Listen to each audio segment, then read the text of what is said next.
Wonderful, and it's in such a fantastic location in a little village in South Korea. What more would you want? 안녕하세요, South Korea.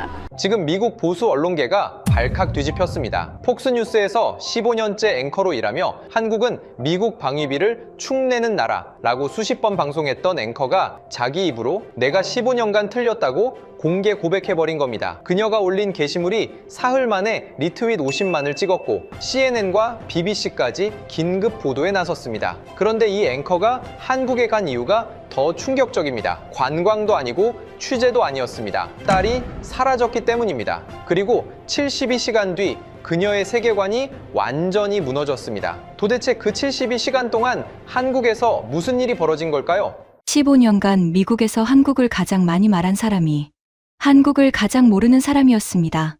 저는 레이첼 밀러입니다. 폭스뉴스 앵커 15년 차. 그리고 이것은 딸이 한국에서 사라진 72시간 동안 제 세계관이 완전히 무너진 이야기입니다. 새벽 2시 14분, 전화벨이 울렸습니다. 저는 서재에서 빨간 펜을 들고 있었어요. 내일 방송 원고 위에 밑줄을 긋고 있었죠. 한국은 미국 납세자의 혈세를 축내고 있습니다. 이 문장에 별표를 치는 순간이었습니다. 모르는 번호, 국제 전화, 무시했어요. 다시 울렸습니다. 또 무시했어요. 세 번째 받았습니다. 미세스 밀러? 떨리는 여자 목소리였어요. 케이틀린, 무슨 일이야, 새벽에. 에밀리가요. 콘서트 끝나고 여의도에서 헤어졌는데 그 뒤로 전화가 안 돼요. 아예 꺼져 있어요. 인스타 마지막 접속이 어젯밤이고요. 호텔에도 안 돌아왔어요. 저는 카메라 앞에서 한 번도 목소리가 떨린 적 없는 사람입니다. 시청률 상위 5% 프로그램 진행자. 미국 보수층이 가장 신뢰하는 얼굴 중 하나라고 불려왔어요. 그런 제 손이 떨리기 시작했습니다. 배터리 나간 거겠지. 걔 원래 폰 충전 안 하잖아. 아니요, 미세스 밀러. 전원 자체가 꺼져 있어요. 하루가 넘었어요. 전화를 끊고 직접 에밀리한테 걸었습니다. 신호가 안 갔어요. 바로 음성사서함. 다시 걸었습니다. 음성사서함. 5번, 10번. 전부 음성사서함이었어요. 인스타를 열었습니다. 에밀리 계정. 마지막 스토리. 여의도 한강공원에서 찍은 셀카. 보라색 조명이 얼굴을 비추고 있었고 환하게 웃고 있었어요. 캡션에 이렇게 써 있었습니다. 베스트 나잇 오브 마이 라이프. 최고의 밤이라는 뜻이었죠. 보라색 하트. 그 뒤로 아무것도 없었습니다. 하루가 넘도록 공백. 에밀리. 19살. 텍사스 A&M 대학교 1학년. 레이첼의 외동딸입니다. 이 아이가 BTS에 빠진 건 3년 전이에요. 방벽이 보라색 포스터로 뒤덮였고 한국어를 독학하겠다고 교재를 사들였고 한국 드라마를 자막 없이 보겠다며 노트에 뭔가를 끄적거렸습니다. 레이첼은 한 번도 관심을 준 적이 없었어요. 그 춤추는 애들이 뭐가 대단하다고. 그게 레이첼이 BTS에 대해 한 유일한 말이었습니다. 한 달 전 에밀리가 서울에 가겠다고 했을 때 레이첼은 이렇게 말했어요. 너 돈으로 가. 대신 엄마한테 그 나라 자랑은 하지 마. 에밀리가 쏘아봤습니다. 엄마는 한국에 대해 아는 게 뭔데? 레이첼이 코웃음을 쳤어요. 방위비 50억 달러. 그거면 충분하지. 에밀리는 대꾸하지 않았습니다. 자기 아르바이트 돈으로 항공권을 끊었어요. 친구 케이틀린이랑 둘이서 출발 전날 밤 캐리어를 끌고 거실에 나왔습니다. 엄마, 나 내일 간다. 그래, 조심해. 안아주지 않았어요. 잘 다녀오라는 말도 하지 않았습니다. 레이첼은 서재에서 내일 방송 원고를 보고 있었거든요. 한국 방위비 분담금 관련 원고. 에밀리가 한국으로 떠나는 날 밤에 레이첼은 한국을 까는 원고를 다듬고 있었습니다. 그리고 지금 새벽 2시. 그 한국에서 딸이 사라졌어요. 남편 브라이언이 소리를 듣고 나왔습니다. 무슨 일이야? 에밀리 전화가 안 돼. 어제부터 브라이언의 얼굴이 하얗게 됐어요. 대사관에 연락해. 레이첼이 멈칫했습니다. 그리고 이렇게 말했어요. 한국에 미국 대사관이 있어? 15년 동안 한국을 방송에서 말해온 사람입니다. 한국에 미국 대사관이 있는지조차 몰랐어요. 방위비가 얼마인지는 소수점까지 외우면서 그 나라에 대사관이 있는지는 몰랐습니다. 브라이언이 번호를 찾아 걸었어요. 대사관 직원이 받았습니다. 성인이 연락이 안 된 지 24시간 미만이면 현지 경찰 수사 개시 기준에 해당하지 않을 수 있습니다. 레이첼이 폭발했어요. 내 딸이 이 시간에 전화를 안 받는다는 건 뭔가 잘못된 거라고. 절차가 뭡니까? 절차 밟는 동안 내 딸은 어디 있는 겁니까? 상대방은 차분했습니다. 미세스 밀러, 한국 경찰에 협조 요청을 넣겠습니다. 절차에 따라 진행됩니다. 전화를 끊고 소파에 주저앉았습니다. 에밀리의 인스타 프로필 사진을 봤어요. 보라색 하트, 환하게 웃는 얼굴, 그리고 떠올랐습니다. 출발 전날 밤. 엄마, 나 내일 간다. 그래, 조심해. 그게 마지막이면 어쩌지. 그 생각이 머리를 때렸어요. 마지막 대화가, 그래, 조심해 두 마디면 어쩌지. 안아주지도 않았는데, 잘 다녀오라고도 안 했는데. 브라이언이 레이첼 옆에 앉았습니다. 레이첼, 직접 가. 뭐, 한국에 가. 직접 찾아. 나는 한국어 한마디도 못해. 가서 뭘 어쩌라고. 엄마잖아. 레이첼은 입을 다물었습니다. 서재로 들어갔어요. 서랍을 뒤졌습니다. 여권은 맨 아래에 먼지가 쌓인 채 있었어요. 만료. 다행히 달라스에 급행 여권 서비스가 있었습니다. 다음 날 아침 처리 가능. 인천행 비행기를 검색했어요. 달라스 포트워스에서 인천 직항. 14시간. 2,800달러. 결제했습니다. 다음 날 아침 방송국에 전화했어요. 개인 사정으로 며칠 쉽니다. 무슨 일이야, 레이첼? 딸 일이야. 그 이상 말하지 않았습니다. 공항으로 가기 전에 동료 크레이그에게 전화했어요. 에밀리가 한국에서 연락이 안 돼. 직접 가보려고. 크레이그가 말했습니다. 한국? 거기 치안 좋은 나라잖아. 네가 뭘 아는데. 레이첼, 네가 방송에서 맨날 까는 나라잖아. 근데 막상 가본 적은 없잖아. 레이첼은 대답하지 못했습니다. 처음으로 할 말이 없었어요. 비행기에 올랐습니다. 14시간. 기내식이 나왔지만 손도 안 댔어요. 승무원이 한국어로 안내방송을 했습니다. 레이첼한테 한국어는 그냥 소음이었어요. 알아들을 수 있는 단어가 하나도 없었습니다. 그런데 에밀리는 이 언어를 알아듣는다고 했어요. BTS 때문에 독학했다고. 방에서 한국어 교재 펼쳐놓고 혼자 공부하는 걸 본 적이 있습니다.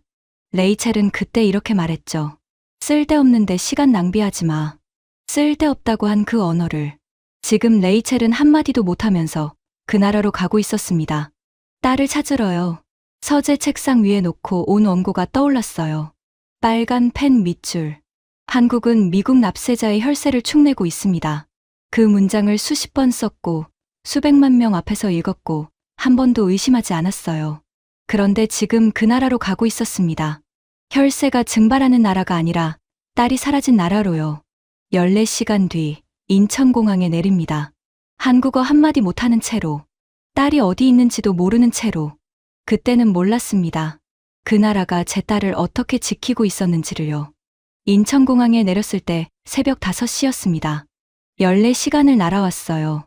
한 숟가락도 못 먹었고 1시간도 못 잤습니다. 비틀거리면서 입국장을 지났어요. 첫인상이 이상했습니다. 깨끗했어요. 너무 깨끗했습니다. 바닥이 반짝거렸어요. 달라스 포트워스 공항은 자국이 바닥에 붙어 있고 쓰레기통 주변에 컵이 굴러다닙니다. 여기는 그런 게 없었어요. 새벽 5시인데 화장실도 냄새가 안 났습니다. 저는 속으로 생각했어요. 공항이야 어디든 깨끗하지. 별것 아니야. 문제는 그 다음이었습니다. 밖으로 나오니까 한글 간판뿐이었어요. 택시 승강장을 찾았는데 표지판이 한국어. 택시 기사한테 말을 걸었습니다. 명동, 호텔, 명동. 영어로 말했습니다. 기사가 고개를 갸웃했어요. 50대 후반으로 보이는 남자였습니다. 저는 휴대폰을 꺼내 호텔 주소를 보여줬어요. 영어로 된 주소였습니다.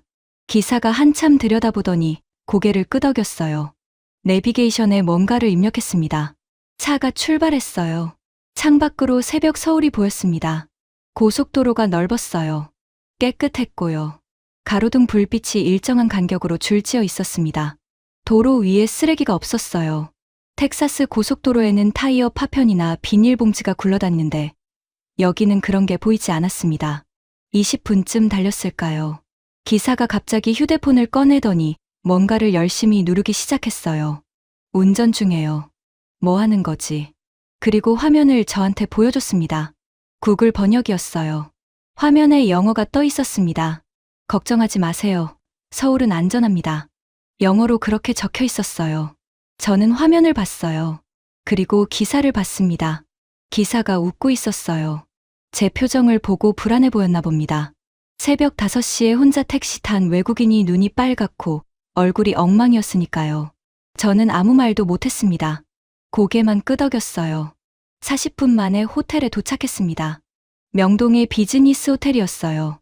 프런트에 직원이 있었습니다. 새벽인데도요. 20대 여직원이었습니다. 체크인 하시겠어요? 영어로 물었습니다. 발음이 꽤 정확했어요. 아니요. 체크인이 아니라 제 딸이 연락이 안 됩니다. 경찰에 가야 하는데 어떻게 가야 할지 모르겠어요. 저도 영어로 말했습니다. 직원의 표정이 바뀌었습니다. 사무적인 미소가 사라지고 진지한 얼굴이 됐어요. 잠깐만요. 직원이 메모지를 꺼냈습니다. 거기에 3개의 번호를 적었어요. 112는 경찰이에요. 119는 소방, 9급이고요. 그리고 1330은 관광 한라인인데 여기 전화하시면 영어 통역사가 24시간 연결됩니다. 그렇게 설명해 줬어요. 저는 메모지를 받아들었습니다. 영어 통역 서비스가 있다고요? 24시간. 네. 그리고 여기서 가장 가까운 경찰서는 남대문 경찰서예요. 걸어서 15분이지만 택시 타시면 5분이에요. 직원이 카운터 뒤로 가더니 전화기를 들었습니다. 한국어로 뭔가를 빠르게 말했어요. 1분쯤 통화하고 끊었습니다. 택시 불렀어요. 3분이면 와요. 그리고 기사님한테 남대문 경찰서라고 말해뒀으니까 주소 안 보여주셔도 돼요. 저는 멍하니 서 있었습니다. 이 사람은 지금 자기 업무 범위 밖의 일을 하고 있었어요. 호텔 프런트 직원이 경찰서 택시를 잡아주는 게 매뉴얼에 있을 리 없잖아요. 미국 호텔에서 이런 부탁을 하면 911에 전화하세요. 한마디로 끝납니다. 나가려는데 직원이 잠깐만요 하고 저를 불렀어요. 카운터 아래에서 물병 하나와 에너지바를 꺼냈습니다. 식사 못 하셨을 것 같아서요. 저는 물병을 받아들었습니다. 뭐라고 해야 할지 몰랐어요. 감사합니다. 그게 전부였습니다. 그 이상 말이 안 나왔어요. 밖으로 나왔습니다. 택시가 이미 와 있었어요. 탔습니다. 기사가 아무 말 없이 출발했어요. 주소를 물어보지도 않았습니다. 호텔 직원이 미리 말해둔 거죠. 택시 안에서 물병을 열었어요. 물을 마시면서 창밖을 봤습니다. 새벽 6시가 되어가고 있었어요. 서울의 거리에 사람들이 하나둘 나오기 시작했습니다. 출근하는 사람들이었겠죠. 저는 손에 든 메모지를 봤어요. 112, 119, 1330, 3개의 번호. 그리고 생각했습니다. 이 나라에 대해 내가 아는 게 뭐가 있지. 방위비 50억 달러, 주한미군 28,500명, 연합훈련 비용, 무역 적자. 전부 숫자였어요. 사람은 하나도 몰랐습니다. 그런데 방금 호텔 직원은 새벽에 혼자 들어온 외국인한테 경찰서 택시를 잡아주고 물병까지 건네줬어요. 이름도 모르는 사람한테 팁을 기대한 걸까요? 아니었어요. 그 직원은 팁 이야기를 꺼내지도 않았습니다. 왜 저렇게 해준 거지? 그때는 의문이었습니다. 감동이 아니었어요. 그냥 이상했어요. 미국에서는 저런 일이 없으니까. 낯선 사람한테 저렇게까지 하지 않으니까. 택시가 경찰서 앞에 섰습니다. 요금을 냈어요. 내리면서 경찰서 건물을 올려다봤습니다. 여기서 딸을 찾을 수 있을까? 한국어 한마디 못하는 제가 이 낯선 나라에서 경찰서 입구에 표지판이 보였어요. 한글 아래에 영어가 쓰여 있었습니다. 포린 비지터 어시스턴스. 외국인 방문자 지원이라는 뜻이었어요. 문을 밀었습니다. 그리고 저는 그 안에서 제 인생 전체를 뒤흔들 1시간을 보내게 됩니다. 안으로 들어가자 접수 창구가 보였습니다. 경찰관 한 명이 앉아 있었어요. 30대 초반으로 보이는 남자였습니다. 저를 보더니 뭔가 한국어로 말했어요. 당연히 못 알아들었습니다. 제 딸이 실종됐어요. 도와주세요. 영어로 말했습니다. 평소에는 텔레프롬프터 앞에서 유려한 영어를 구사하는 사람이에요. 수백만 명 앞에서 방위비 분담금의 세부 조항을 논하는 사람이라고요. 그런데 지금 딸이 사라진 나라의 경찰서에서 떨리는 목소리로 더듬고 있었습니다. 접수 경찰관이 고개를 끄덕이더니 바로 두 가지를 했어요. 하나, 주머니에서 휴대폰을 꺼내 번역 앱을 켰습니다. 둘, 내선 전화를 들어 어딘가에 빠르게 한국어로 말했어요. 3분이 지났습니다. 복도 끝에서 한 남자가 걸어왔어요. 셔츠에 넥타이를 맨 형사였습니다. 30대 중반 정도. 카드를 보여줬는데 영어로 이름이 써 있었어요. 강태선. 수사과 형사였습니다. 미세스 밀러? 영어로 물었습니다. 유창하지는 않았지만 알아들을 수 있었어요. 미세스 밀러, 이쪽으로 오시죠. 짧은 이야기를 좀 더 듣고 싶습니다. 그렇게 말하며 안내했어요. 수사과 사무실로 들어갔습니다. 책상 위에 모니터 2대가 놓여 있었어요. 강 형사가 의자를 하나 끌어다 자기 옆에 놨습니다. 여기 앉으세요. 짧은 사진 있습니까? 휴대폰을 꺼내 에밀리 사진을 보여줬어요. 인스타 프로필 사진. 강 형사가 사진을 자세히 들여다봤습니다. 마지막 연락이 언제입니까? 이틀 전 저녁입니다. 여의도에서 콘서트 봤다고 인스타에 올린 게 마지막이에요. BTS 페스타요? 저는 놀랐습니다. 형사가 BTS를 아는 거예요. 네, 그거요. 여의도 한강공원 일대에서 열린 행사입니다. 그날 인원이 상당했어요. CCTV 확인이 가능합니다. 강 형사가 모니터를 켰습니다. 화면에 CCTV 영상이 떴어요. 여의도 한강공원 일대. 날짜와 시간이 화면 하단에 찍혀 있었습니다. 콘서트 끝난 시간이 밤 10시경입니다. 거기서부터 돌려보겠습니다. 영상이 재생됐어요.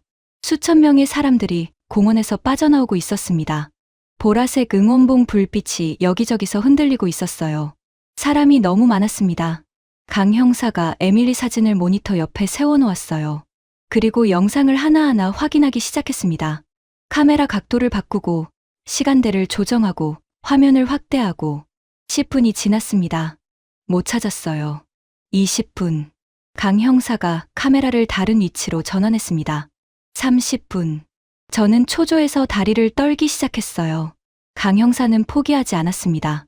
화면을 뒤로 감았다가 앞으로 돌리고 또 다른 카메라로 바꾸고 얼굴이 진지했어요.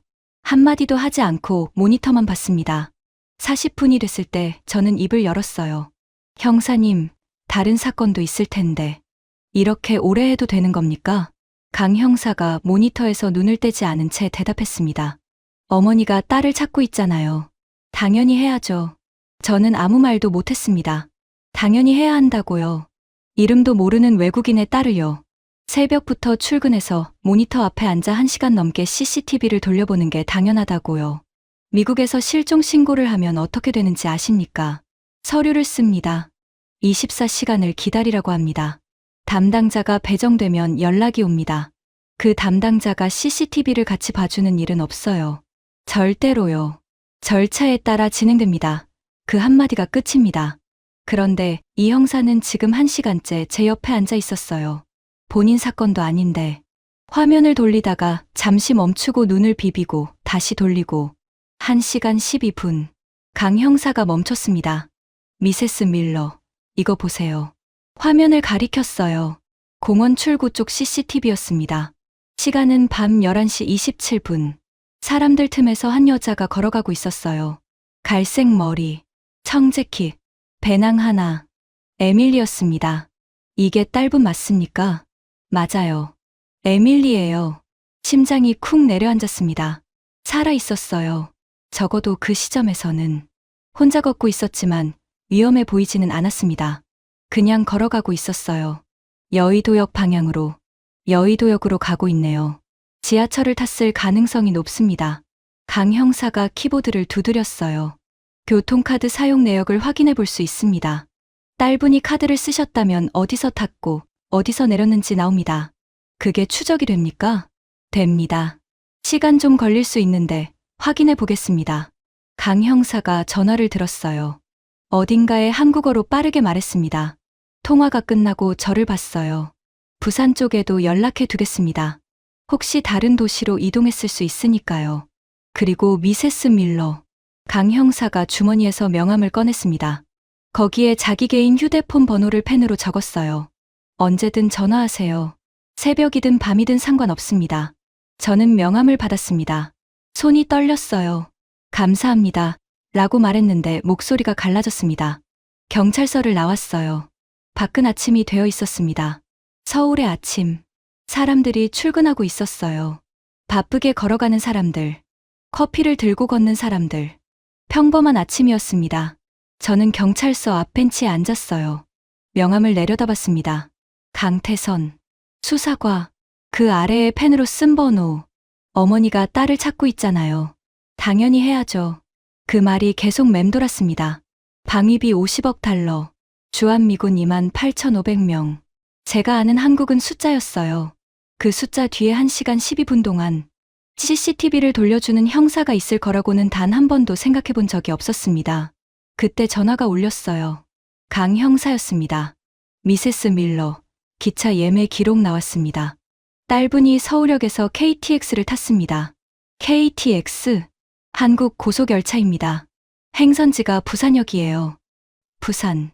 서울에서 325km 떨어진 도시. 딸이 왜 거기로 갔는지 알 수 없었습니다. 하지만 움직여야 했어요. 서울역으로 가세요. KTX 타시면 2시간 40분이면 부산 도착합니다. 부산 해운대 경찰서에 미리 연락해 두랬습니다.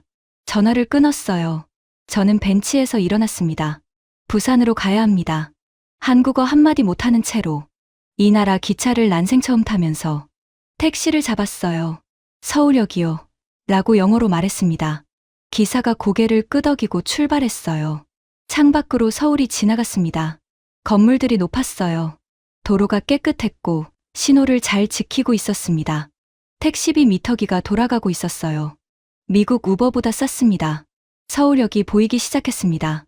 에밀리. 부산에 있다. 살아있다. 적어도 CCTV에서 걸어가고 있었다. 하지만 왜 부산인지, 왜 전화가 꺼져 있는지 아직 아무것도 모릅니다. 서울역 앞에 내렸어요. 건물을 올려다봤습니다. 크고 현대적이었어요. 325km, 2시간 40분. 미국에는 이런 기차가 없습니다. 텍사스에서 달라스에서 휴스턴까지 390km인데 암트랙으로 5시간 반이 걸려요. 그것도 연착이 기본이고요. 그런데 한국은 2시간 40분이라고 했습니다. 저는 매표소로 걸어갔습니다. 매표소 직원이 영어를 했습니다. 부산행이요? 다음 열차 40분 뒤에 있습니다. 얼마입니까? 59,800원이요. 계산을 해봤어요. 약 43달러. 325km를 43달러에 간다고요. 암트랙이었으면 같은 거리에 150달러는 냅니다.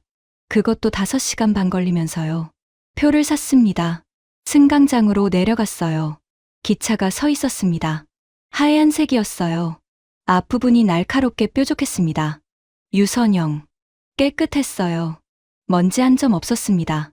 미국 암트랙은 외벽에 기름때가 끼어 있고 페인트가 벗겨져 있는데 이 기차는 방금 공장에서 나온 것 같았어요. 탔습니다. 좌석이 넓었어요. 깨끗했고요.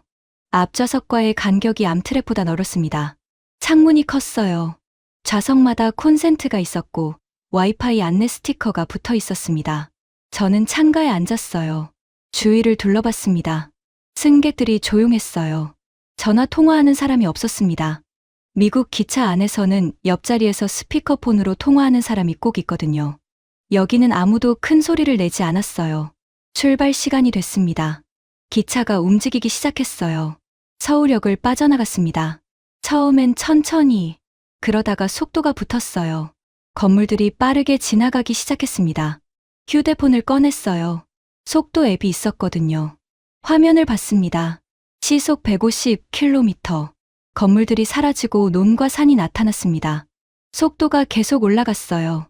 시속 200km, 시속 250km, 시속 280km, 시속 300km. 창밖이 흐릿하게 지나갔습니다. 그런데 이상한 게 있었어요.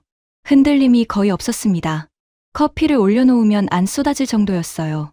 암트랙은 시속 150km만 돼도 객차가 덜컹거리는데 이 기차는 시속 300km에서 부드럽게 달렸습니다. 저는 속으로 생각했어요. 미국에는 이런 기차가 없다. 미국이 세계 최강국이라고 매일 방송에서 말하면서 고속철도 하나 없다. 텍사스에서 캘리포니아까지 기차로 가려면 이틀이 걸린다. 이 작은 나라는 서울에서 부산까지 2시간 40분이다. 그때 옆자리에서 목소리가 들렸습니다. 괜찮으세요? 영어로 물었어요. 고개를 돌렸어요. 40대 초반으로 보이는 한국인 남자였습니다. 안경을 쓰고 정장을 입고 있었어요. 출장 가는 회사원 같았습니다. 네. 얼굴이 안 좋아 보여서요. 괜찮으세요? 제 얼굴이 그렇게 엉망이었나 봅니다. 14시간 비행에 한숨도 못 자고 경찰서에서 1시간 넘게 CCTV를 보고 지금 딸을 찾으러 부산으로 가는 중이니까요. 딸이 부산에 있는 것 같은데 연락이 안 돼서요. 제가 왜 이 낯선 사람한테 이런 말을 했는지 모르겠어요. 피곤했던 거겠죠. 아니면 누군가한테 말을 하고 싶었던 거겠죠. 남자의 표정이 진지해졌습니다. 부산 어디쯤인지 아세요? 모릅니다. 해운대 경찰서에 가보라고 하더라고요. 남자가 휴대폰을 꺼냈어요. 뭔가를 검색하기 시작했습니다. 혹시 딸분이 게스트하우스에 묵고 있을 수도 있어요. 외국인 배낭여행객들이 부산 가면 해운대 쪽 게스트하우스에 많이 머무르거든요. 화면을 보여줬습니다. 해운대 근처 게스트하우스 목록이었어요. 10개가 넘었습니다. 전화번호까지 다 나와 있었어요. 이거 사진 찍어 두세요. 경찰서에서 안 되면 직접 전화해 보셔도 돼요. 저는 사진을 찍었습니다. 그리고 남자를 봤어요. 왜 이렇게까지 해주시는 겁니까? 진짜 모르겠었어요. 기차에서 옆자리에 앉은 사람이 낯선 외국인의 사정을 듣고 게스트하우스 목록까지 검색해주는 일이 미국에서는 없습니다. 절대로요. 뉴욕 지하철에서 옆 사람한테 말 걸면 미친 사람 취급받아요. 남자가 웃었습니다. 별거 아닌데요. 딸 찾으시는 거잖아요. 또 그 말이었어요. 경찰서 강 형사도 같은 말을 했습니다. 어머니가 딸을 찾고 있잖아요. 당연히 해야죠. 이 사람도 비슷한 말을 하고 있었어요. 딸 찾으시는 거잖아요. 마치 그것만으로 충분한 이유가 된다는 듯이. 미국에서는 이유가 충분하지 않으면 아무도 안 움직입니다. 돈이 되거나 의무가 되거나 법적 책임이 있거나 셋 중 하나는 있어야 해요. 그런데 이 나라 사람들은 이유 없이 움직이고 있었어요. 택시 기사는 번역 앱으로 서울은 안전합니다를 보여줬고 호텔 직원은 경찰서 택시를 잡아주고 물병을 건넸고 형사는 1시간 12분 동안 CCTV를 돌려줬고 지금 옆자리 이 사람은 게스트하우스 목록을 검색해주고 있었어요. 전부 이름도 모르는 외국인한테요. 대가도 없이요. 이상했습니다. 솔직히 불편했어요. 제가 아는 세상은 이렇게 작동하지 않거든요. 남자가 명함을 건넸습니다. 혹시 부산에서 도움 필요하시면 연락 주세요. 저도 부산 출장이라 오후까지는 있거든요. 저는 명함을 받았어요. 주머니에 넣었습니다. 강 형사 명함 옆에 기차가 터널을 지나갔어요. 다시 햇빛이 들어왔습니다. 창밖으로 산과 논이 번갈아 나타났어요. 가끔 작은 마을이 보였습니다. 기와지붕이 있는 집들. 작은 나라라고 생각했어요. 볼 것 없는 나라라고. 방위비나 축내는 나라라고. 지금 그 나라의 기차 안에 앉아 있었습니다. 시속 300km로 달리면서 이름 모를 사람의 도움을 받으면서 딸을 찾으러 가면서 2시간이 지났어요. 안내방송이 나왔습니다. 한국어 다음에 영어가 나왔어요. 다음 역은 부산역입니다. 기차가 속도를 줄이기 시작했습니다. 건물들이 다시 나타났어요. 바다가 보였습니다. 부산이었어요. 옆자리 남자가 말했습니다. 딸분 꼭 찾으시길 바랍니다. 감사합니다. 정말로. 기차가 멈췄어요. 부산역. 내렸습니다. 공기가 달랐어요. 바다 냄새가 났습니다. 서울과는 다른 냄새. 텍사스와는 완전히 다른 냄새. 주머니에 명함이 2장 있었습니다. 강태선 형사. 그리고 이름을 확인하지도 못한 기차 옆자리 남자. 이 나라 사람들은 왜 이러는 건지 여전히 이해가 안 됐어요. 하지만 질문이 바뀌고 있었습니다. 왜 이렇게까지 해주지? 에서 혹시 이게 원래 이런 건가? 로요. 해운대 경찰서로 가야 했습니다. 택시를 잡았어요. 해운대, 폴리스. 영어로 말했습니다. 기사가 고개를 끄덕이고 출발했습니다. 에밀리. 부산 어딘가에 있다. CCTV에서는 걸어가고 있었다. 기차 예매 기록으로는 부산역에서 내렸다. 그 다음은 모릅니다. 부산역 이후의 동선은 아직 아무도 모릅니다. 해운대 경찰서에서 나왔을 때 다리에 힘이 풀렸습니다. CCTV를 확인했어요. 부산역 출구까지는 에밀리가 찍혀 있었습니다. 거기까진 좋았어요. 문제는 그 다음이었습니다. 부산역을 나선 뒤 에밀리의 동선이 끊겼어요. 택시를 탄 건지 버스를 탄 건지 현금으로 이동했을 수도 있다고 했습니다. 교통카드 기록이 더 이상 없었어요. 해운대 경찰서 담당자가 말했습니다. 주변 게스트하우스 쪽으로 연락을 돌려보겠습니다. 시간이 좀 걸릴 수 있어요. 시간이 좀 걸린다. 그 말이 가장 무서웠어요. 시간이 얼마나 걸리는 건지, 하루인지, 이틀인지, 그 사이에 에밀리한테 무슨 일이 생기면 경찰서 앞 도로에 서 있었습니다. 어디로 가야 할지 몰랐어요. 부산이라는 도시에 대해 아는 게 아무것도 없었습니다. 서울에서 325km 떨어져 있다는 것, 바다가 있다는 것, 그게 전부였어요. 카페가 보였습니다. 건물 1층의 작은 카페. 들어갔어요. 주문을 해야 하는데 메뉴판이 한글이었습니다. 사진이 붙어 있길래 아메리카노처럼 보이는 걸 가리켰어요. 직원이 고개를 끄덕이고 만들어줬습니다. 4,500원. 약 3달러. 텍사스 스타벅스 아메리카노가 6달러인데요. 구석 자리에 앉았습니다. 테이블에 팔을 올리고 이마를 짚었어요. 눈을 감았습니다. 14시간 비행. 서울 경찰서. CCTV 1시간. KTX 2시간 40분. 부산 경찰서. 그리고 결국 동선이 끊겼다. 찾을 수 있을까? 한국어 한마디 못하는 내가 이 낯선 도시에서 실례합니다. 영어로 말하는 소리가 들렸어요. 눈을 떴습니다. 젊은 남자가 서 있었어요. 20살 초반. 반팔 티셔츠에 배낭을 메고 있었습니다. 대학생 같았어요. 괜찮으세요? 영어로 물었습니다. 또 이 질문이었습니다. KTX 옆자리 남자도 같은 말을 했어요. 제 얼굴이 그렇게 처참해 보이나 봅니다. 솔직히 말하면 안 괜찮아요. 왜 이 낯선 사람한테 솔직하게 말했는지 모르겠습니다. 피곤했겠죠. 아니면 더 이상 혼자서는 안 되겠다는 걸 인정한 거겠죠. 딸이 부산에 있는 것 같은데 연락이 안 됩니다. 폰이 꺼져 있어요. 어디 있는지 모르겠어요. 남자가 맞은편에 앉았습니다. 저 영어 좀 할 줄 알아요. 부산대 영문과 3학년이에요. 이름은 강준하입니다. 레이첼 밀러입니다. 미세스 밀러, 제가 도와드려도 될까요? 게스트하우스 쪽에 전화 돌려볼 수 있어요. 한국어로요. 저는 준하를 봤습니다. 22살짜리 대학생. 카페에서 공부하다가 나온 것 같았어요. 테이블 위에 노트북이 열려 있었고 교재가 펼쳐져 있었거든요. 수업은 오후에 하나 있는데 빠져도 괜찮아요. 이게 더 급하잖아요. 이게 더 급하다. 이름도 모르는 외국인의 딸을 찾는 게 자기 수업보다 급하다고요. 저는 이해가 안 됐습니다. 진짜로요. 미국에서는 상상할 수 없는 일이에요. 대학생이 카페에서 공부하다가 옆 테이블 외국인의 사정을 듣고 수업을 빠지겠다고요? 하지만 거절할 처지가 아니었어요. 부탁합니다.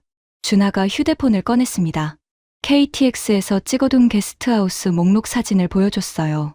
준하가 목록을 보더니 고개를 끄덕였습니다. 해운대 쪽이면 여기부터 해볼게요. 전화를 걸기 시작했어요. 한국어로. 하나하나. 안녕하세요. 혹시 미국인 여자분 묻고 계시나요? 19살이요. 갈색 머리에 청재킷 입고 있었을 거예요. 첫 번째. 아니요, 없는데요. 두 번째. 외국인 손님 안 계세요. 세 번째. 네 번째. 다섯 번째. 전부 없다는 대답이었어요. 준하는 포기하지 않았습니다. 여섯 번째. 일곱 번째. 전화를 끊고 다시 걸고 목소리 톤이 바뀌지 않았어요. 한 번도 귀찮다는 기색을 안 보였습니다. 저는 맞은편에서 지켜보고 있었어요. 22살짜리 대학생이 낯선 사람을 위해 전화를 돌리고 있었습니다. 자기 시간을 쏟으면서 아무 대가 없이 왜 이렇게까지 해주는 거야? 참을 수가 없어서 물었습니다. 준하가 전화를 잠시 내려놓고 저를 봤어요. 잠깐 생각하는 것 같았습니다. 그리고 말했어요. 한국에서는 원래 이래요. 누가 힘들어 보이면 그냥 돕는 거예요. 특별한 이유 없어요. 특별한 이유가 없다. 저는 아무 말도 못했습니다. 목이 뜨거워졌어요. 15년 동안 방송에서 한국을 말했습니다. 방위비, 무역 적자, 분담금 협상, 미국 납세자의 부담. 전부 숫자였어요. 한 번도 이 나라 사람을 만나본 적이 없었습니다. 숫자 뒤에 어떤 사람들이 사는지 관심조차 없었어요. 그 숫자 뒤에 이런 사람이 있었습니다. 카페에서 공부하다가 옆 테이블 외국인의 얼굴이 안 좋아 보여서 말을 걸고 수업을 빠지고 전화를 돌리는 22살짜리 대학생. 준하가 8번째 전화를 걸었습니다. 안녕하세요. 혹시 미국인 여자분 묻고 계시나요? 19살이요. 잠시 침묵이 흘렀어요. 준하의 표정이 바뀌었습니다. 눈이 커졌어요. 네? 있어요? 갈색 머리요? 폰을 잃어버려서 연락을 못하고 있다고요? 저는 벌떡 일어났습니다. 준하가 저를 봤어요. 고개를 끄덕였습니다. 미세스 밀러, 찾은 것 같아요. 준하가 전화를 끊고 주소를 메모했습니다. 해운대 골목 안쪽에 있는 작은 게스트하우스였어요. 여기서 택시로 10분이에요. 같이 가시죠. 택시를 잡았습니다. 준하가 기사한테 한국어로 주소를 말했어요. 차가 출발했습니다. 저는 뒷좌석에서 주먹을 쥐고 있었어요. 손바닥에 땀이 찼습니다. 찾은 거야? 정말? 게스트하우스 사장님한테 확인한 게 전부였어요. 미국인 여자, 갈색 머리, 19살, 폰을 잃어버렸다. 에밀리가 맞을 수도 있고 아닐 수도 있었습니다. 하지만 상황이 너무 정확하게 들어맞았어요. 10분 뒤 택시가 멈췄습니다. 좁은 골목이었어요. 양쪽에 작은 건물들이 줄지어 있었고 빨래가 걸려 있었습니다. 텍사스 포트워스의 넓은 도로와는 완전히 다른 풍경이었어요. 간판이 보였습니다. 한글로 써 있었는데 그 아래에 영어로 작게 게스트하우스라고 적혀 있었어요. 여기에요. 준하가 앞장섰습니다. 문 앞에 섰어요. 저는 심호흡을 했습니다. 가슴이 너무 세게 뛰었어요. 문을 밀었습니다. 작은 거실 같은 공간이었어요. 바닥에 돗자리가 깔려 있었고 한쪽 벽에 선반이 있었습니다. 신발이 가지런히 놓여 있었어요. 그리고 봤습니다. 에밀리가 바닥에 앉아 있었어요. 앞에 큰 양푼이 놓여 있었습니다. 손에 칼을 들고 물을 깍둑 썰기 하고 있었어요. 옆에 70대쯤 돼 보이는 할머니가 앉아 있었습니다. 에밀리의 칼질을 보면서 손을 잡아 교정해주고 있었어요. 웃으면서요. 에밀리도 웃고 있었습니다. 한국어로 뭔가를 말하고 있었어요. 서툴렀지만 말이 되는 것 같았습니다. 할머니가 웃으며 고개를 끄덕이고 있었으니까요. 뒤쪽 부엌에서는 50대 여자가 냄비 앞에 서 있었어요. 된장찌개 냄새가 났습니다. 구수한 냄새. 텍사스에서는 맡아본 적 없는 냄새였어요. 맘? 에밀리가 저를 봤습니다. 칼을 든 채로 얼어붙었어요. 맘, 엄마가 왜 여기에? 에밀리. 저는 그 자리에 서 있었습니다. 움직일 수가 없었어요. 에밀리가 일어났습니다. 양푼을 밀어놓고 저한테 뛰어왔어요. 껴안았습니다. 엄마, 어떻게 온 거야? 엄마가 한국에? 전화가 안 돼서. 아이폰이 꺼져 있어서. 아, 폰. 해운대에서 셀카 찍다가 바다에 빠뜨렸어. 완전히 고장났어. 엄마 번호 외우고 있었으면 전화했을 텐데 번호를 모르잖아. 인스타도 폰 없으면 로그인이 안 되고 폰을 바다에 빠뜨린 거였습니다. 그것뿐이었어요. 납치도 아니고 사고도 아니고 범죄도 아니고 폰을 잃어버린 것뿐이었습니다. 다리에서 힘이 빠졌어요. 주저앉을 뻔했습니다. 부엌에 있던 50대 여자가 다가왔어요. 게스트하우스 사장님이었습니다. 이름은 정숙. 준하가 통역을 했습니다. 이분이 사장님이에요. 에밀리가 여기 온 사정을 말씀해 주실 거예요. 정숙 씨가 말하기 시작했어요. 준하가 옮겼습니다. 이틀 전에 이 아이가 들어왔어요. 울고 있었어요. 폰을 잃어버려서 어디로 가야 할지 모르겠다고요. 돈은 있는데 연락할 방법이 없다고. 그래서 여기서 지내라고 했어요. 제 폰으로 대사관에 전화하려고 했는데 이 아이가 엄마 번호를 모른대요. 내일 같이 대사관 가려고 했어요. 저는 정숙 씨를 봤습니다. 왜 모르는 사람을 재워준 겁니까? 숙박비도 안 받고요? 준하가 통역했어요. 정숙 씨가 대답했습니다. 아이가 울고 있었잖아요. 보내면 안 되잖아요. 보내면 안 되잖아요. 저는 입을 다물었습니다. 옆에 앉아있던 할머니도 일어났어요. 준하가 소개해줬습니다. 이분은 순덕 할머니예요. 옆집에 사시는데 매일 놀러 오시는 분이래요. 에밀리한테 한국 요리를 가르쳐주고 계셨대요. 순덕 할머니가 저를 보며 뭔가 말했어요. 한국어였습니다. 준하가 통역했습니다. 딸이 예쁘고 착하다고요. 깍두기 만드는 거 금방 배웠다고. 한국어도 잘한다고. 에밀리가 제 팔을 잡았습니다. 엄마, 순덕 할머니가 깍두기 만드는 법 가르쳐 줬어. 나 한국어로 대화했어. 할머니가 내 발음 좋다고 했어. 저는 에밀리를 봤어요. 3년 동안 방에서 BTS를 들으면서 독학한 한국어. 제가 쓸데없다고 했던 그 한국어. 그 언어가 낯선 나라에서 딸을 지켜준 거였어요. 할머니와 대화할 수 있게 해준 거였어요. 정숙 씨가 밥상을 차리기 시작했습니다. 식사하세요. 배고프시죠? 된장찌개, 밥, 김치, 나물, 계란말이. 그리고 에밀리가 직접 만든 깍두기. 반찬이 5개나 됐어요. 저는 정숙 씨에게 물었습니다. 이것도 다 포함인 겁니까? 준하가 통역하자 정숙 씨가 웃었어요. 당연하죠. 밥 먹는데 반찬이 빠지면 어떡해요? 당연하다고요. 미국 식당에서 반찬을 추가하면 전부 돈이에요. 빵 하나 2달러, 샐러드 추가 4달러, 소스 추가 1달러. 전부 따로 계산합니다. 여기서는 5가지 반찬이 그냥 나왔어요. 당연하다는 듯이 숟가락을 들었습니다. 된장찌개를 한 숟가락 떴어요. 입에 넣었습니다. 따뜻했어요. 깊은 맛이었습니다. 14시간 비행과 경찰서와 기차와 카페와 택시를 거치면서 아무것도 못 먹었어요. 호텔 직원이 준 에너지바 하나가 전부였습니다. 그리고 지금 이 따뜻한 국물이 목을 타고 내려갔어요. 깍두기를 집었습니다. 에밀리가 만든 깍두기. 아삭했어요. 시원했습니다. 그리고 저는 숟가락을 내려놓았습니다. 고개를 숙였어요. 울었습니다. 에밀리가 놀랐어요. 맘, 정숙 씨가 조용히 자리를 비켜줬습니다. 순덕 할머니가 준하한테 뭐라고 했어요. 준하가 작게 대답했습니다. 아마 어머니가 감격해서 그래요. 같은 말이었을 겁니다. 한참 후에 고개를 들었어요. 에밀리를 봤습니다. 이 사람들이 널 지키고 있었구나. 에밀리가 고개를 끄덕였어요. 눈이 빨개져 있었습니다. 네. 정숙 이모가 밥 해주고, 순덕 할머니가 놀아주고. 엄마, 한국 사람들 진짜 좋아. 저는 정숙 씨를 봤어요. 순덕 할머니를 봤습니다. 준하를 봤어요. 이름도 모르는 외국인의 딸을 자기 집에서 재우고, 밥을 해주고, 요리를 가르쳐주고, 왜냐고 물으면 보내면 안 되잖아요 라고 대답하는 사람들.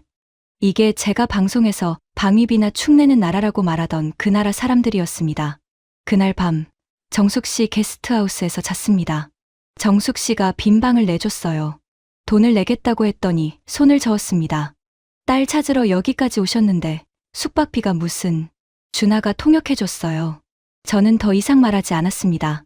고맙다는 말을 몇 번이나 했는지 모르겠어요. 아마 10번은 했을 겁니다. 다음 날 아침 눈을 떴는데 밥상이 차려져 있었습니다. 밥, 계란말이, 김, 나물, 김치, 된장국. 6가지였어요. 전날 저녁보다 1가지 더 많았습니다. 이것도 무료인 겁니까? 정숙 씨가 웃으며 말했어요. 준하가 아직 안 왔으니 에밀리가 통역했습니다. 아침이니까 당연하죠. 먹어야 힘이 나지. 미국 호텔 조식은 15달러 추가해요. 계란 2개에 토스트, 커피. 그게 끝이에요.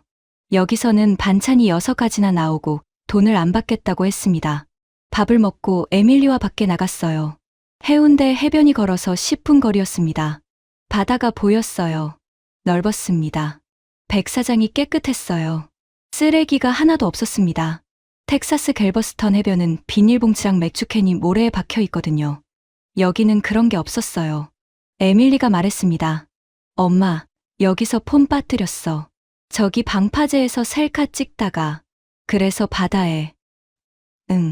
파도가 쳐서 완전히 잠겨버렸어. 저는 바다를 봤어요. 이 바다가 딸의 폰을 삼켰고 그 때문에 제가 태평양을 건너 여기까지 온 겁니다. 해변을 걸었습니다. 에밀리와 나란히. 텍사스에서는 이렇게 같이 걸어본 적이 없었어요. 바빴으니까요. 방송 준비, 원고 검토, 회의. 딸과 해변을 걸을 시간은 없었습니다. 에밀리. 넌 왜 BTS를 좋아하는 거야? 진짜로. 3년 동안 한 번도 물어본 적 없었어요. 관심이 없었으니까. 10대 유행병이라고 치부했으니까.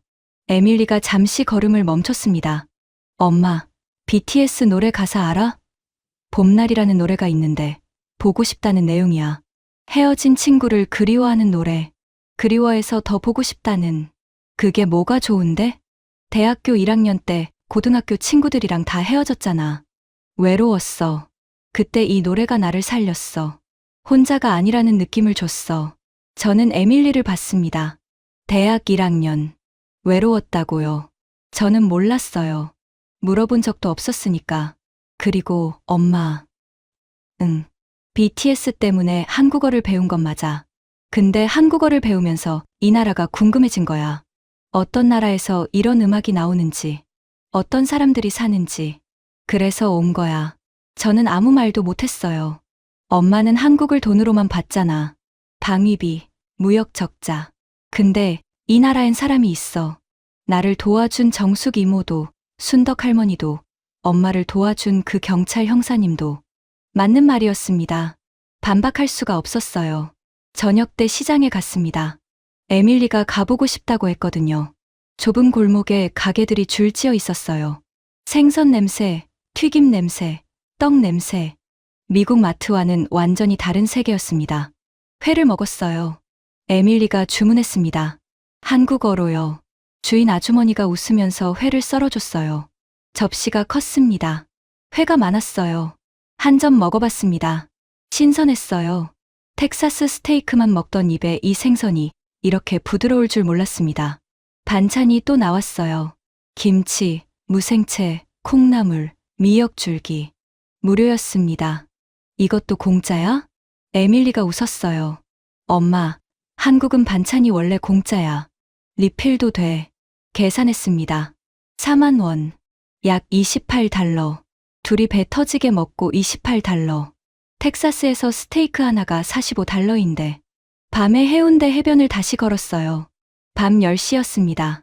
사람들이 아직 산책하고 있었어요. 젊은 커플, 가족, 친구들.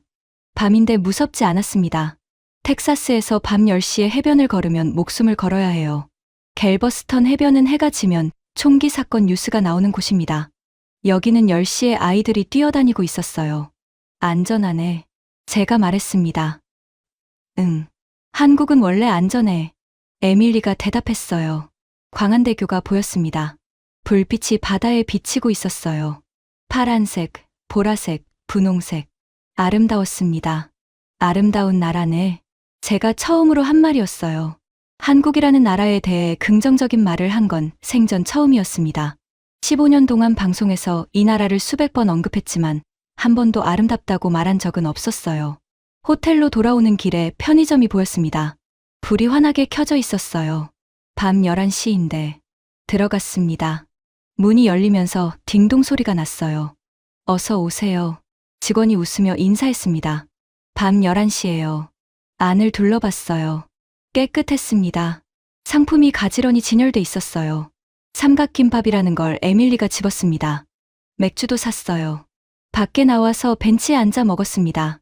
삼각김밥을 한 입 베어 물었어요. 맛있었습니다. 편의점 음식인데 참치가 부드럽고 밥이 촉촉하고 김이 고소했어요. 미국 편의점 샌드위치는 빵이 딱딱하고 상추가 시들어 있거든요. 이건 달랐습니다. 24시간 편의점. 밤에도 안전한 거리. 무료 반찬. 맛있는 음식. 친절한 사람들. 미국에 없는 것들이었어요. 아니, 미국뿐만이 아닙니다. 제가 아는 어떤 나라에도 이런 건 없었어요. 게스트하우스에 돌아왔습니다. 에밀리가 먼저 잠들었어요. 저는 잠이 오지 않았습니다.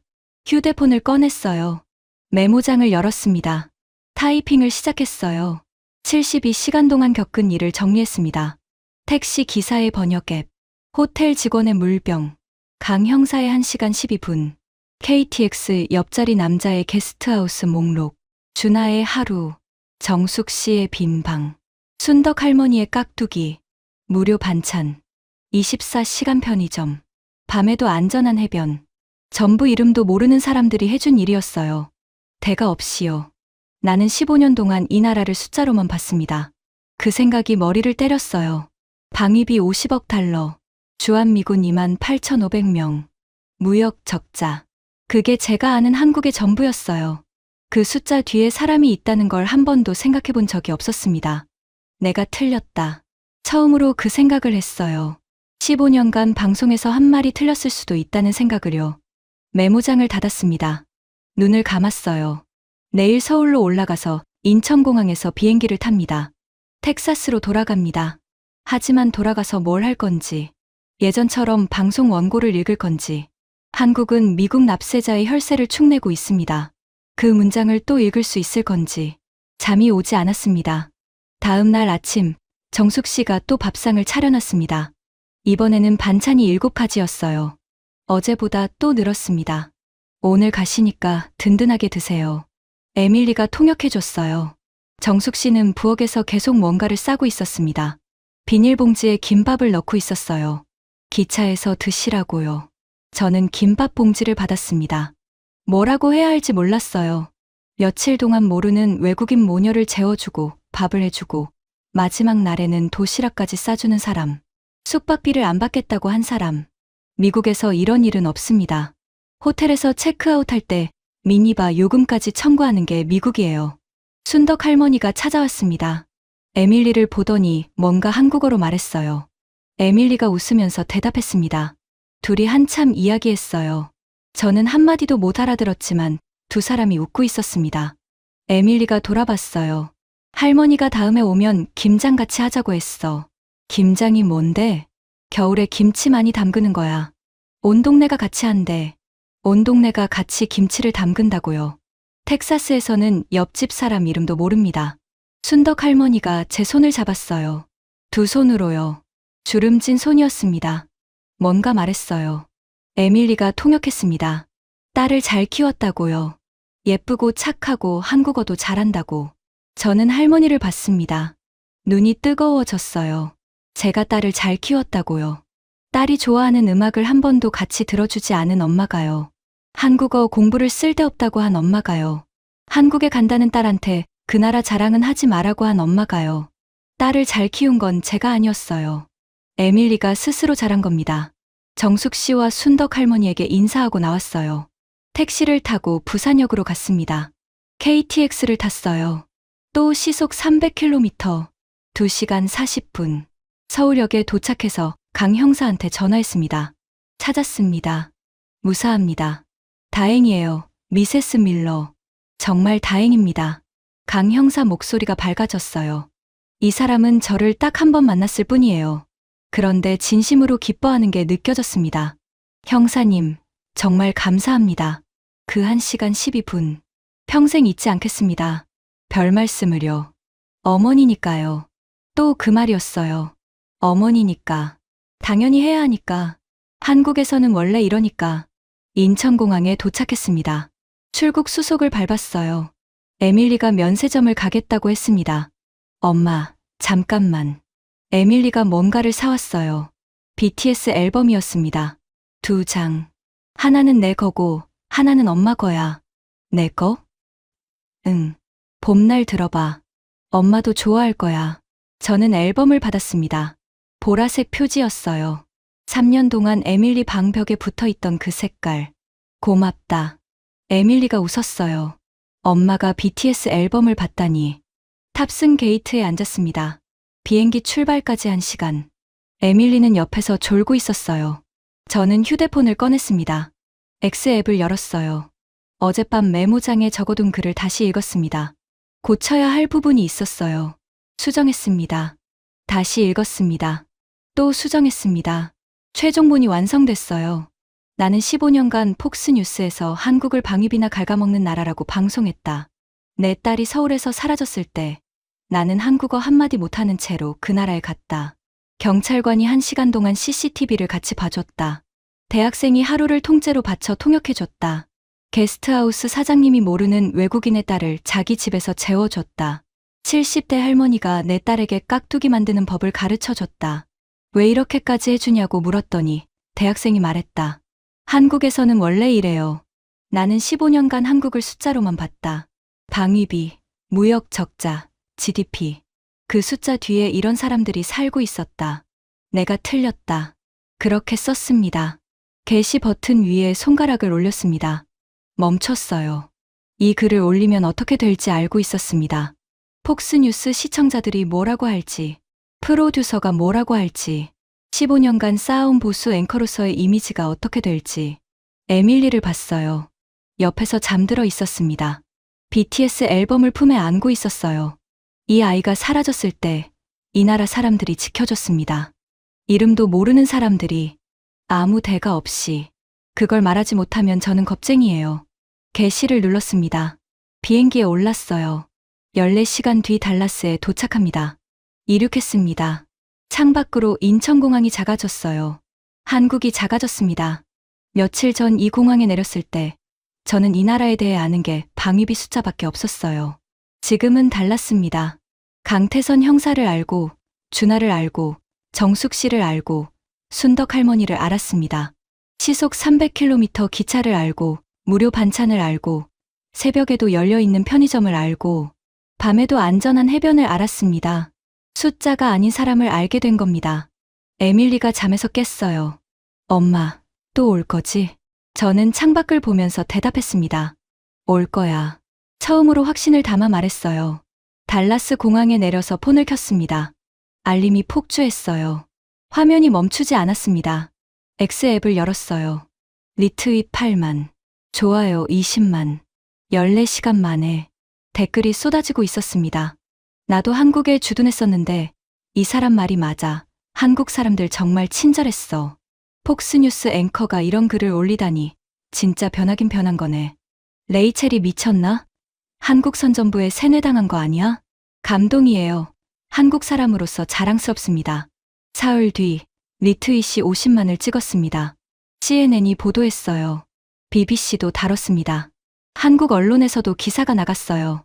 폭스뉴스 앵커, 한국에서 딸 찾은 뒤 15년간 틀렸다 고백. 방송국 프로듀서한테 전화가 왔습니다. 레이첼, 그 게시물 때문에 위에서 난리야. 다음 방송에서 정정하든지 아니면 정정? 뭘 정정해. 내가 쓴 건 전부 사실이야. 다음 방송. 앵커 데스크에 앉았습니다. 카메라 빨간불이 켜졌어요. 시청자 여러분, 오늘은 좀 다른 이야기를 하겠습니다. 한국 이야기를 했습니다. 강태선 형사가 1시간 12분 동안 CCTV를 돌려준 이야기. 22살 대학생 준하가 수업을 빠지고 하루 종일 전화를 돌려준 이야기. 정숙 씨가 모르는 외국인의 딸을 자기 집에서 재워준 이야기. 순덕 할머니가 깍두기 만드는 법을 가르쳐준 이야기. 방위비가 아니라 사람 이야기를요. 방송이 끝나고 시청률을 확인했습니다. 그 시간대 1위였어요. 집에 왔습니다. 서재에 앉았어요. 책상 위에 빨간 펜 밑줄 원고가 그대로 있었습니다. 한국은 미국 납세자의 혈세를 축내고 있습니다. 그 문장을 봤어요. 원고를 접어서 서랍에 넣었습니다. 에밀리가 방에서 나왔어요. 음악 소리가 들렸습니다. BTS. 봄날. 엄마, 그거 듣고 있어? 응. 비행기에서 들었는데 꽤 좋네. 에밀리가 웃었어요. 3년 동안 본 적 없는 종류의 웃음이었습니다. 엄마, 다음에 또 갈 수 있어? 가자. 이번엔 엄마가 먼저 가자고 할게. 에밀리가 껴안았어요. 엄마 최고야. 저는 에밀리의 등을 두드렸습니다. 출발 전날 밤에 하지 못했던 걸 지금 하고 있었어요. 그날 밤, 서재 모니터를 켰습니다. 한국어 학습 앱을 설치했어요. 첫 번째 레슨이 떴습니다. 안녕하세요. 따라 읽었어요. 서툴렀습니다. 안녕하세요. 에밀리가 문 앞에 서 있었습니다. 언제부터 보고 있었는지 모르겠어요. 엄마, 발음 틀렸어. 안녕하세요. 붙여서. 안녕하세요. 응, 그거야. 에밀리가 웃었습니다. 저도 웃었어요. 15년 동안 이 나라를 숫자로 봤습니다. 방위비 50억 달러, 주한미군 28,500명, 연합훈련 비용, 무역 적자. 카메라 앞에서 그 숫자들을 읽었어요. 수백만 명이 듣고 있었습니다. 한 번도 의심하지 않았어요. 그 숫자 뒤에 번역 앱으로 서울은 안전합니다를 보여주는 택시 기사가 있었습니다. 새벽에 물병을 건네는 호텔 직원이 있었습니다. 1시간 12분 동안 CCTV를 돌려주는 형사가 있었습니다. 수업을 빠지고 전화를 돌리는 대학생이 있었습니다. 모르는 아이를 자기 집에 재우는 게스트하우스 사장님이 있었습니다. 외국인 소녀에게 깍두기를 가르치는 할머니가 있었습니다. 한국은 숫자가 아니었습니다. 한국은 사람이었습니다. 한 달 뒤, 레이첼 밀러의 인스타그램에 사진 한 장이 올라왔습니다. 텍사스 포트워스 자택 부엌. 도마 위에 무가 놓여 있었어요. 옆에 에밀리가 서 있었습니다. 레이첼이 칼을 들고 물을 깍둑 썰기 하고 있었어요. 서툴렀습니다. 에밀리가 손을 잡아 교정해주고 있었어요. 부산에서 순덕 할머니가 에밀리한테 해줬던 것처럼 캡션이 달려 있었습니다. 딸한테 깍두기 만드는 법을 배우고 있습니다. 이 레시피는 부산의 70대 할머니에게서 왔습니다. 제가 이름도 몰랐던 나라에서요. 그렇게 적혀 있었어요. 댓글이 2만 개가 달렸어요. 석 달 뒤, 레이첼은 방송에서 한미동맹 특집을 진행했습니다. 예전과 달랐어요. 방위비 숫자만 읽지 않았습니다. 한국 경찰의 외국인 지원 시스템을 소개했어요. 112에 전화하면 통역이 연결된다는 것. 1330 관광 한라인이 24시간 운영된다는 것. 서울 CCTV 시스템이 실시간으로 연동된다는 것. 전부 자기가 직접 경험한 것들이었습니다. 방송 말미에 이렇게 말했어요.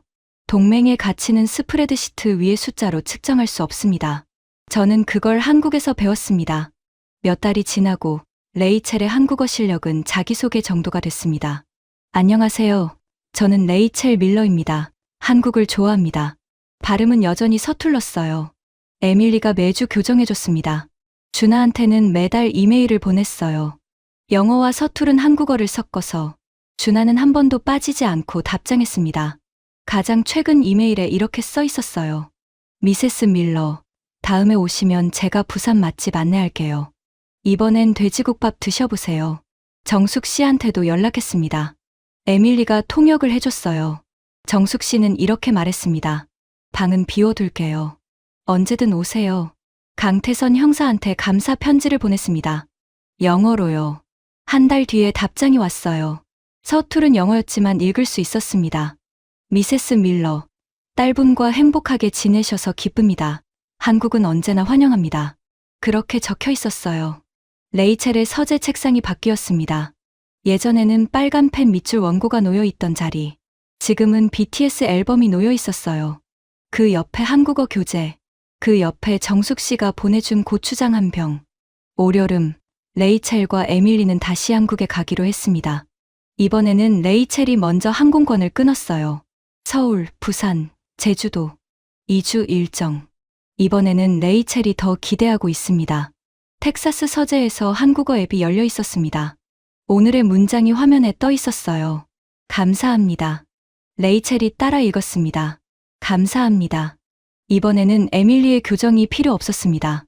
여러분, 지금까지 폭스뉴스 앵커 레이첼 밀러의 72시간을 함께 하셨습니다. 어떠셨습니까? 리트윗 50만, 15년간 쌓은 세계관의 붕괴, 그리고 한국어 한마디 못하는 어머니를 위해 1시간 12분 동안 CCTV를 돌려준 경찰관. 레이첼은 15년 동안 한국을 숫자로만 봤습니다. 방위비, 무역 적자, 분담금 협상. 그 숫자 뒤에 사람이 있다는 걸 한 번도 생각하지 않았습니다. 딸이 사라지고 나서야 알았습니다.